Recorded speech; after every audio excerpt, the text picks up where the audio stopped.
വിശുദ്ധ റമദാനെ പരിസമാപ്തി കുറിച്ച് പെരുന്നാളിനെ വരവേറ്റ് പുത്തൻകുളത്തെ കുട്ടിപ്പട്ടാളം ചെറുമനങ്ങാട് കനിവ് ട്രസ്റ്റിന്റെ കീഴിലുള്ള എൻ്റെ വീട്ടിലെ അന്തേവാസികൾക്കായി മൈലാഞ്ചി അണിഞ്ഞും പെരുന്നാൾ ഗാനങ്ങൾ ആലപിച്ചും അമ്മമാർക്കൊപ്പം ഈ വർഷവും ആഘോഷമാക്കി. കഴിഞ്ഞ 3 വർഷത്തോളമായി പുത്തംകുളത്തെ കുട്ടിപ്പട്ടാളവും സംഘവും ഈ മാതൃക പിന്തുടരുകയാണ്. ആഘോഷ മൈലാഞ്ചി മണമാണ് ഇവരുടെ പെരുന്നാളിന്. പുണ്യരാവുകളുടെ തണുപ്പിൽ നിന്നും പതിയെ പെരുന്നാളിന്റെ ആമോദത്തിലേക്ക് നീങ്ങുമ്പോൾ മനസ്സിൽ ആദ്യം ഓടിയെത്തുന്നത് കനിവിലെ അമ്മമാരുടെ കൈകളിലെ മൈലാഞ്ചിയുടെ ഗന്ധമാണെന്ന് കനിവിലെത്തിയ കുരുന്നുകൾ പറഞ്ഞു. ആകാശത്തിൽ മുഴങ്ങുന്ന തക്ബീറിന്റെ ഈരടികൾ മനസ്സിലും ചുണ്ടിലും പകർന്ന് ഈദ്ഗാഹിലേക്ക് നീങ്ങുമ്പോൾ ആരുടെ കൈയാണ് കൂടുതൽ ചുവപ്പെന്നറിയാനുള്ള വെമ്പലായിരിക്കും തങ്ങളുടെ കുട്ടിക്കാലത്തെന്ന് അന്തേവാസികൾ കുട്ടികളോടും പറഞ്ഞു.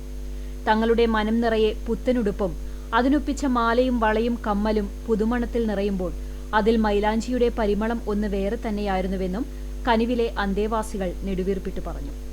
റമദാനിലെ അവസാന നോമ്പുതുറയും അന്തേവാസികൾക്കൊപ്പം നടത്തിയാണ് കുരുന്നുകൾ മടങ്ങിയത്.